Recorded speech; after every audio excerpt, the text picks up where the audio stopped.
What's up, guys? Welcome to Pelvibiz Podcast. I'm your host, Kelly Alhui. Today, I'm going to talk about how to raise prices without losing clients.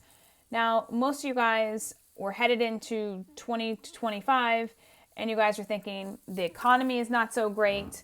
There's a lot of uncertainty, and how am I going to raise prices when most people right now are struggling? And the reality is, if the value is there, you can raise the price. If the value is not there, you cannot raise the price. Plain and simple. So there's many different ways that you can do this. So this is more tactile strategy, probably podcast today, I'm assuming. Let's see where it goes. We'll see. I don't ever plan too much of this stuff. I just kind of talk off the cuff. So kind of what comes to my head. But I'm going to teach you how to basically raise your prices without losing the clients. So I would say number one, you must increase the value. So you're probably thinking, okay, Kelly, great. You said increase the value. What the heck does that mean? Well, great question. Increasing the value could mean a couple things. So how you increase the value is, number one, that doesn't mean that you have to go study 20,000 other Con Ed courses to increase the value. Wrong. What you do though is say, okay, what businesses do I have around me? All right, well, I have a chiropractor, I have a massage therapist, maybe I have a nail lady, maybe a Botox lady. Okay, I want to see are they willing to give me maybe a service, I give them a service back, and they're willing to be part of our value add to our actual number one service, which is our hour-long treatment sessions. Okay. So if they were to come in for a treatment, they would get then like cold therapy. Like we have a free cold therapy session if they buy into a package. That's adding value to my clients with Kelly and or people on Kelly's staff not having to do more. That's a value stack. Another way to add value is survey your clients. What do they feel currently could be better at your company? What do they feel? One instance could be like for us, it was like improving our HEP or our home exercise program. So I added on an app that my clients can download and they can use. So because I have the app, that's an increase in value. The reason why it's an increase in value is I'm bringing their exercises directly to their iPhone so that they have their exercises right there. They can upload them.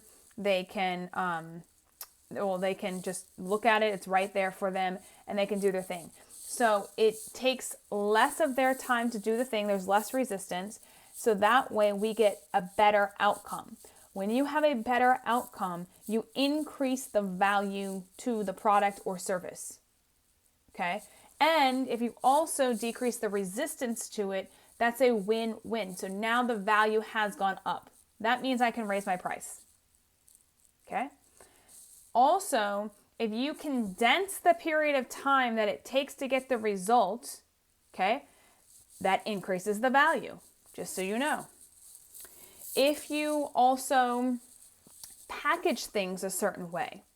So let me give you an example. If I gave you for those that are watching, if I gave you this pair of scissors and I just gave them to you like this, okay? You'd be like, great, it's scissors. But if I gave you a cute box that has hearts on the outside with the fluffy paper inside, and I put a bow around the scissors and I put the scissors directly into that box, and you had to open the box that's really cute with the paper with the bow on the actual scissors, which one would your perceived value be more? Just me handing you the scissors or the scissors in the box? The scissors in the box are going to win every single time. The reason why is because the perceived value of that box making this thing look cute, the scissors, okay, is going to win. So when you are thinking about packaging up your service and or product, if you just make it look cute and make it look more high end, the value goes up. The value goes up, people. Okay. So those are, just quick examples of how you increase the value. I can go on and on about that, but that's just quickly of that. Next thing I would do is, I think I kind of touched on this, but you got to survey your people first and see what they want more of. If you are just guessing and saying, well, I'll just increase my prices today because I feel like it, but you're not changing anything, that's how you lose clients. I'm just letting you know. So you don't change anything and you say, I'm going to increase prices today. Nope, that's not going to get you anywhere. Your clients will go bye-bye. The other thing that you can do is, could you add to your service? So hear me out on this one. Maybe in the rooms that you have, maybe at first you just had a sheet on the bed. Maybe you put now a warm hot pad on the bed, and you also add in a pad that has red light therapy, and you can put that on everyone's belly. So while you are after you do visceral work, if you do that, you put the red light therapy on their belly, and then you start doing internal work, or you start working on their inner thighs, or you do something below the waist.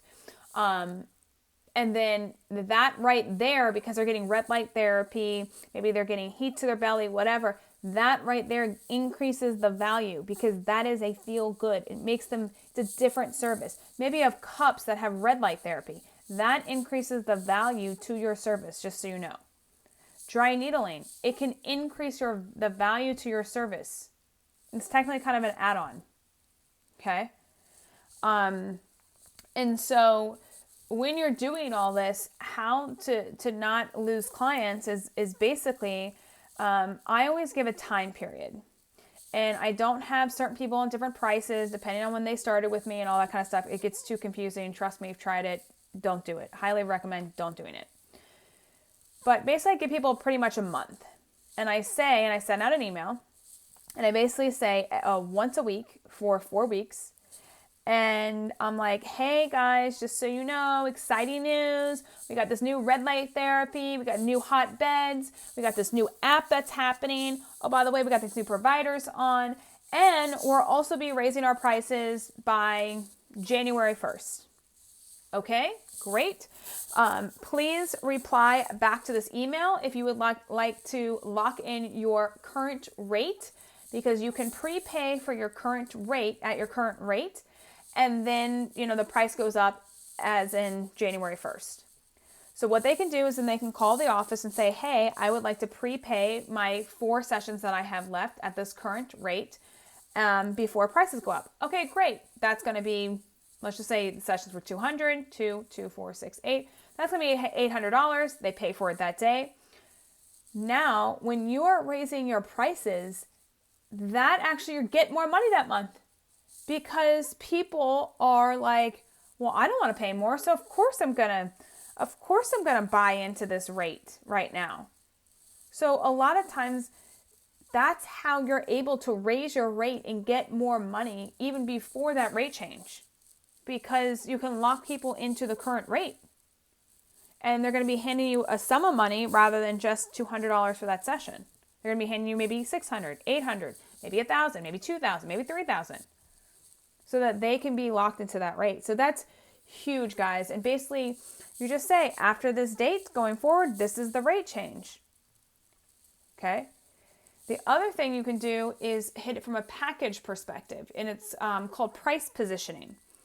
This is where you can say, okay, I'm going to raise my single visit price to, let's just say $250.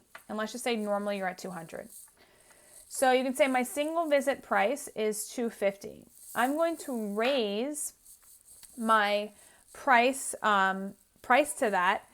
However, I really want people to get into packages or memberships, however you want to word it. Both of them work, okay? So if you're in my membership or package rate, that's going to be $200 a visit. So which one do you think most people are going to do? They're going to want the discount, right? So they're going to just automatically, not automatically, but they're going to you're going to want to move them into the package. And once they're locked into the membership or the package, that means that the likelihood of them actually being able to get the result is going to be huge, because now they're committed to doing the full plan. Rather than being like, okay, I'll come for this session, maybe this session, maybe this session. No, they are committed to actually getting that result. That is why I love packages and memberships. Again, however you want to position it, whatever is easiest for you, which I can go over the difference between on another podcast. But that's how you do it. And that's called price positioning. So that's the other way to raise your prices. If you don't want everyone to be at a certain rate, you can say, well, our single session is $250. And then if you buy into the package, it's going to be $200. So this would be good for if you have trouble booking people out fully, then this would be a strategy potentially you would want to implement for price increase. So that's kind of two different strategies of how I like to coach people to be able to raise their prices without losing clients. And guys, we just raised our prices at Orthopelvic. We're at $250, and we didn't have one person back out of it because they could have the option to get their current rate. So no one should be complaining because everyone still is paying what we originally said that they're going to be paying until this date, but we gave them the opportunity ahead of time to buy into that. So I think that's very, very important to give them the opportunity of that, honor it, and then you can, change your price from there. So hopefully that helps. I know it's always nerve-wracking. Like, is someone I got to call back and, yell at me because I'm increasing my price? No, most patients, I believe, and I find, I've raised my prices a couple times. And I've coached many people to raise their prices. Basically what I find is a lot of times actually the patients are like, good for you. Like, that's really good that you're increasing your prices. I know goods have gone up. I know things have gone up. Like, good for you. I'm proud of you. I know this has got to be hard for you. You're like, yeah, it's freaking scary. I thought you would leave me. And then it all works out. So just do it if you feel like it's necessary and you feel that the value is there because of the results that you're getting.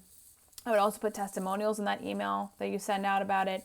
But as long as you show the value is there and that justifies the price, then great, you can charge whatever. But if you cannot show that value is there and people are not getting the results, you cannot raise your prices.